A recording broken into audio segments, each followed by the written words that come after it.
Hello! In this video, I will discuss what thesis statements are, where they reside, and how they work. Thesis statements are sentences that authors use to clearly and concisely make an original claim about the objects they are analyzing. Typically, thesis statements are only one sentence long. But sometimes, when citing sources with long titles or when making a complex claim, an author will stretch her thesis over more than one sentence for the sake of clarity. After all, multi-sentence thesis statements are better than run-on sentence thesis statements. As a rule of thumb for analytical writing, though, the shorter the thesis statement, the better. Contrary to popular belief, thesis statements can be located anywhere in a text. Some authors put their big claim at the end of the essay. Others may surprise the reader with a thesis in the middle of the paper. And still others may evolve a working thesis into a more robust thesis throughout the course of the text. This is a skill that we will practice later in Unit 3. But, as you probably already know, thesis statements usually appear in introductions. In fact, in analytical writing, thesis statements most often appear at the very end of the first paragraph. Why? Well, a thesis statement may not make a lot of sense to your reader if you make it the first sentence of your paper, because your thesis needs context. This means that you need to summarize a few things about your paper before you can make a claim about that topic. In fact, thesis statements often act as a bridge between the summary of your topic, as described in your introduction, and the beginning of your analysis in the body of your paper. If you think of thesis statements in this way, then it makes sense that many thesis statements in analytical writing show up at the very end of the first paragraph. They connect the introduction to the first body paragraph. They connect the summary to the analysis.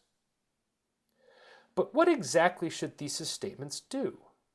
According to your textbook Writing Analytically, effective thesis statements state a theory about the meaning of evidence that is not immediately obvious to your readers.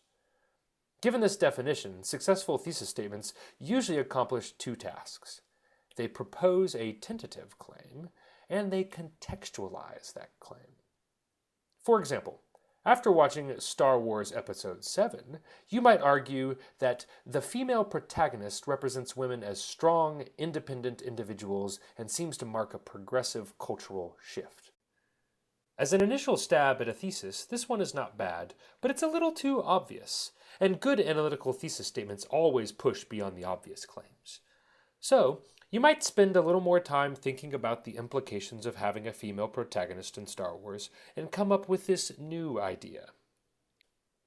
Although the presence of a female protagonist in Star Wars Episode 7 appears to mark a progressive cultural shift, it also seems to function as a marketing ploy that allows Disney to target a previously under-tapped Star Wars consumer demographic: young women. This new thesis is a lot longer, but much better. It moves beyond the readily apparent claim that Star Wars Episode 7 resists patriarchal culture by representing women as strong, intelligent, and independent heroes, and instead it emphasizes a less obvious claim that the existence of a heroine seems to open Disney to a formerly untapped market. And, for those of you paying close attention, it arrives at this claim by crafting an XY thesis. The female protagonist seems to be about a progressive cultural shift, but is also about a marketing ploy to young women. Refer to the XY thesis video and to your textbook for more information about crafting XY theses. I also want to foreground the use of the words appears and seems here. It may help to think of a thesis statement as a hypothesis that will be tested throughout your paper. As such, your thesis will likely couch your idea in contingent terms. Words like appears, seems, may, and might will often structure your thesis. This kind of language tells your audience that you have a hunch about the role of a female protagonist in Star Wars, but you aren't yet sure in what way or to what extent consumer economics may influence that representation of women, and vice versa. This contingent language will encourage your audience to continue reading and to watch as you test your hypothesis against the evidence that you collect and analyze. The only thing lacking now in this thesis is context. It doesn't have parameters. Where is this cultural shift occurring? And does the marketing target all women across the globe? Often, the answers to these kinds of questions will depend on the evidence that you collect and can add crucial specificity to your thesis. So don't forget to contextualize your thesis by noting the boundaries of your claim as defined by your object of study. If we contextualize this thesis, it might now read something like this. Although the presence of a female protagonist in Star Wars Episode 7 appears to mark a progressive cultural shift in Hollywood, it also seems to function as a marketing ploy that allows Disney to target a previously under-tapped Star Wars consumer demographic, young, English-speaking women. Now the thesis has context to go with its specificity and originality. That's much improved.